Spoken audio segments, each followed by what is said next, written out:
Hey everyone, it's Lexie. So in today's video, I'll be sharing with you all the books that I plan on bringing with me when I'm going to be living in Montreal for a few months. So if you guys have not seen my life update, basically for a couple months out of the beginning of 2024, I'll be living in Montreal for a few months while I'm working on my postdoc. My work is helping me, wanting me to get this training for finite element modeling of like scoliosis surgery, and so part of this training will be done in person at the university in Montreal, and then half of the last of the 4 months will be all kind of remote.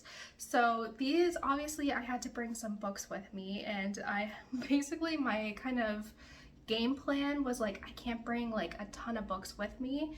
So my kind of loophole way around this was to find the biggest books on my TBR and decide on those books to bring. So all of these books are chonkers except one, which you'll see why I'm going to be bringing it with me. But I have 7 books here total, and there are 2 books that come out that I definitely want to read that come out when we are going to be in Montreal. So that is the new Crescent City book and then Kristen Hanna's new book. So those are going to be 2 books that obviously I'll be reading during this time. But usually I average between 4 to 6 books. So maybe I won't get to all of these, but this is a good time for me to really dive into some of these chunky books. So without further ado, let's get started. This is obviously going to be the smallest book that I will be bringing with me, but given the location of this book, I obviously had to bring it with me. And it is When We Lost Our Heads by Heather O'Neill. This one just seems really interesting, and I was like, I have to bring this with me when we're going to be in Montreal. But it says, charismatic Marie Antoine is the daughter of the richest man in 19th century Montreal. There we go. So she has everything she wants except for a best friend, until clever, scheming Sadie moves to the neighborhood. Immediately united by their passion and intensity, Marie and Sadie's games soon become tinged with risk, even violence. Forced to separate by the adults around them, the two spend years engaged in acts of alternating innocence and depravity. And when a singular event brings them back together, the dizzying effects will upend the city. So obviously, because we'll be living in Montreal, I wanted to bring this book with me. And the funny thing is too, this is a book that I got when we were in Tokyo. So this book has traveled the world with me. So I was like, you know what? I'm going to be living in Montreal. I have to bring this book with me. It's like fate. So now we are moving on to the chonkers of the book. And I feel like this is like the book that will probably take me the longest to read, and it is Jonathan Strange and Mr. Norrell by Susanna Clarke. I read Piranesi and I really loved it, and I really wanted to get more of her writing, and this is a book that my boyfriend recommended, and I think this is the book that she is most known for, but it is, you can tell, quite the chonker, and I was like, this is going to be, we're going to be having a lot of cold nights in Montreal, so what better to kind of cozy up to these big chonkers of a book. But this one says, in the midst of the Napoleonic Wars in 1806, most people believed magic to have long since disappeared from England, until the reclusive Mr. Norrell reveals his power and becomes an overnight celebrity. Yet the cautious, fussy Norrell is challenged by the emergence of another magician, the brilliant novice Jonathan Strange. Young, handsome, and daring, Strange is the very opposite of Norrell. He becomes Norrell's student, and they join forces in the war against France. But Strange is increasingly drawn to the wildest, most perilous forms of magic, straining his partnership with Norrell and putting at risk everything else he holds dear. So this book just seems really interesting, and I believe there's like a lot of like footnotes in here as well, from what I remember my boyfriend explaining. So yeah, there's like footnotes kind of integrated into here. So I thought, what better to bring these big chonkers with me when it will be like Montreal, Quebec winter. So this is the first of many chonkers on this TBR that I'll be bringing with me. Next up, I have Mask of Mirrors by M.A. Carrick, and this is another series that my fiance has recommended that he really enjoyed, and I was like, you know what, this is a good time to kind of get into this series, but it just sounds really interesting.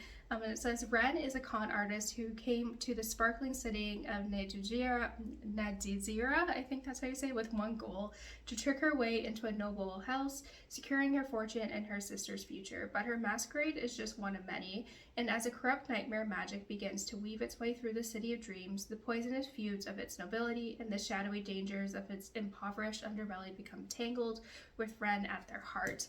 Again, this is another series that my then boyfriend, my now fiance, said it was really good, and I believe all books are out here, so I was like, this is going to be coming with me, because I think was planning on reading this summer 2022 and never got around to it. So by having only a few select books with me, it's kind of forcing me to kind of pick up these really big books that I've just been scared and putting off.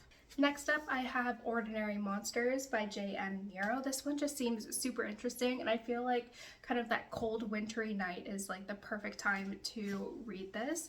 And it says, England 1882. In Victorian London, two children with mysterious powers are hunted by a figure of darkness, a man made of smoke. 16-year-old Charlie, despite a brutal childhood in Mississippi, doesn't have a scar on him. His body heals itself whether he wants it to or not. Marlowe, a foundling from a railway freight car, shines with a strange bluish light. He can melt or mend flesh. When a jaded female detective is recruited to escort them to safety, all three begin a journey into the nature of difference and belonging and the shadowy edges of the monstrous. So yeah, again, I just think this sounds like it kind of has like dark academia vibes, but yeah, it just seems really interesting. And again, it's another big book, so I'm hoping I can hopefully be getting to this one soon. I then have the kind of two books in the Book of Dust series by Philip Pullman. I read his Dark Materials for the first time over like the holidays in 2021, and like this is his kind of companion series to this. Again, my fiance has read these and really liked them, but I've never gotten around to reading them. These ones are a little bit shorter compared to picture of me and my siblings in here. I don't even know how that got in there, but yeah, these are especially the first one, these are quite small compared to some of the other ones I'll be bringing, but by bringing these two books with me, it also kind of lets me marathon this series. So in particular, I don't really want to know too much about this. I just kind of want to dive in, but I think from what my fiance has told me, it kind of takes place within different time parts, or not time parts. It takes place in like different kind of like before Lyra's story, after Lyra's story, so like different kind of separate to the original trilogy. So I'm very excited to kind of be reintroduced to this world. And finally, to round everything out, this is by far the biggest book on my TBR, but I usually read through these fairly quickly, and I'm just looking, so it's just under 1,000 pages, and it is The Running Grey by Robert Galbraith. This is the newest book in the Cormoran Strike series, and I fly through these very quickly. I think the last book that came out was over 1,000, and I read through that one pretty quickly. So even though this one is the biggest, I think I'll probably get through it the quickest compared to all these other books on my shelf. But yeah, especially because this is the 7th book in the Cormoran Strike series, and because it's a crime series books, I don't like to read the synopsis. I just like to dive right in. But I definitely really want to pick this one up. It came out in September, and then I was like, you know what, I'm just gonna bring this book with me to Montreal because it'll keep me busy for at least a week or so. So I'm excited to kind of see if Cormoran and Robin don't finally get together at the end of this book. I will be very, very mad. So that's what I'm hoping for. So we shall see. But I do really love this series, and I do love the character dynamics between Robin and Cormoran. So I'm excited to kind of dive into this series and see if they finally get together. So that's it, guys. Thank you so much for watching. I hope you enjoyed this video. Let me know in the comments below if you've read these books, have any suggestions, all those fun things. But yeah, thank you guys so much for watching. Don't forget to give this video a thumbs up, and I'll see you guys next time.